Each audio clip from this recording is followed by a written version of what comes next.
ज्ञान the treasure में आपका स्वागत है। और हम आपको श्री कृष्ण के 5 मित्रों के बारे में बताएंगे, 5 दोस्तों के बारे में और उनमें छिपी हुई है जिंदगी के सारे सत्य। उन सत्य को पहचानना हमारा फर्ज बनता है, क्योंकि अगर हम उन्हें पहचान लिया उन सत्य को, तो फिर हमें आगे बढ़ने से कोई नहीं रोक सकता है और आप दोस्ती को समझ सकते हैं। उनके सब बहुत अच्छे मित्र थे। अर्जुन और श्री कृष्ण से जुड़े कई प्रसंग महाभारत में है। हर प्रसंग में आपको कुछ ना कुछ सीखने के लिए मिलेगा। कृष्ण कुंती को बुआ कहते थे, लेकिन उन्होंने हमेशा ही अर्जुन को मित्र माना, भाई नहीं माना। मित्रता ही एक ऐसा रिश्ता होता है जो इंसान खुद बनाता है, बाकी रिश्ते तो हमारे ऊपर से बन के आते हैं। कुरुक्षेत्र की रणभूमि पर श्री कृष्ण अर्जुन के सारथी बनकर उन्हें सच्चाई पर चलते हुए न्याय युद्ध का पाठ पढ़ाते हैं, जिसकी वजह से अर्जुन में युद्ध करने का साहस आता है और इसलिए आज हम अर्जुन को अर्जुन कहते हैं। अगर श्री कृष्ण के दोस्त नहीं होते तो आज अर्जुन को कोई नहीं जानता और ना तो अर्जुन होते। श्री कृष्ण ने हर विपदा में अर्जुन का साथ दिया है, यानी अपने मित्र को प्रोत्साहित करना चाहिए, यह हमें सीखने के लिए मिलता है। उनकी दूसरी सखा थी या सखी कह लीजिए, द्रौपदी। महाभारत में द्रौपदी के चीरहरण के निंदनीय प्रसंग के बारे में सभी जानते हैं। इस दौरान जब सभी महायोद्धा मौन हो गए तो श्री कृष्ण ने वहां उपस्थित नहीं रहते हुए भी द्रौपदी को चीरहरण से बचा लिया। अब इस घटना से हम क्या सीखते हैं?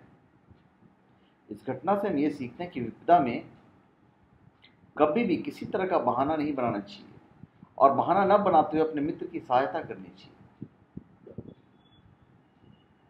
उसके बाद सुदामा और कृष्ण की दोस्ती को तो आप सब लोग जानते हैं। जब जब मित्रता की बात होगी तब श्री कृष्ण और सुदामा का नाम जरूर लिया जाएगा।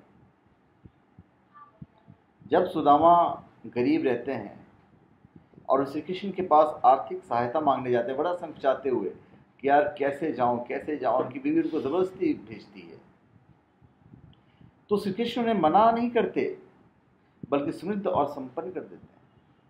इसके अलावा सुदामा द्वारा उपहार स्वरूप लाए गए चावल के दानों को प्रेम पूर्वक ग्रहण करते हैं। इनकी मित्रता से हमें कई बातें सीखने को मिलती है। सच्ची मित्रता। आज तो यार कोई किसी को क्या लखपति करोड़पति और समृद्ध बनाएगा। आज की तारीख में तो सब ये लगता है उनके पास जो है वो हमारे पास चला है। उसके बाद उनके दोस्त थे सात्विकी। नारायणी सेना का कमान सात्विकी के हाथ में थी। अर्जुन से सात्विकी ने धनुष चलाना सीखा था। जब कृष्ण जी पांडवों के शांति दूत बनकर हस्तिनापुर गए तो अपने साथ केवल सात्विकी को लेके गए थे। कौरवों की सभा में घुसने के पहले उन्हें सात्विकी से कहा कि यदि युद्ध स्थल पर मुझे कुछ हो जाए तो तुम्हें पूरे मन से दुर्योधन की मदद करनी होगी, क्योंकि नारायणी सेना तुम्हारे नेतृत्व में रहेगी। सात्विकी सदैव श्री कृष्ण के साथ रहते थे और उन पर पूरा विश्वास करते थे। मित्रता में विश्वास के सिद्धांत को इनकी मित्रता से समझा जा सकता है। उसके बाद उनके एक मित्र थे अक्रूर। अक्रूर के संबंध में श्री कृष्ण ने बहुत कुछ कहा है और अक्रूर का संबंध में श्री कृष्ण के चाचा लगते थे, लेकिन उन्हें मित्र मानते थे। दोनों की उम्र में ज्यादा अंतर नहीं था। अक्रूर और श्री कृष्ण की मित्रता से हम ये सीख सकते हैं कि खून के रिश्तों में भी एक प्रकार की मित्रता का तत्व होता है। यदि मन को साफ रखा जाए तो पारिवारिक संबंधों में हुई दोस्ती समय के साथ काफी मजबूत होती है। रक्त संबंधों में हुई मित्रता को अक्रूर और कृष्ण की दोस्ती से समझा जा सकता है। तो जितने भी श्री कृष्ण के मित्र हुए हैं, हम उनकी मित्रता से बहुत कुछ सीख सकते हैं। तो धन्यवाद। आप हमारे चैनल पे सब्सक्राइब करें और अपने कमेंट दीजिए। धन्यवाद।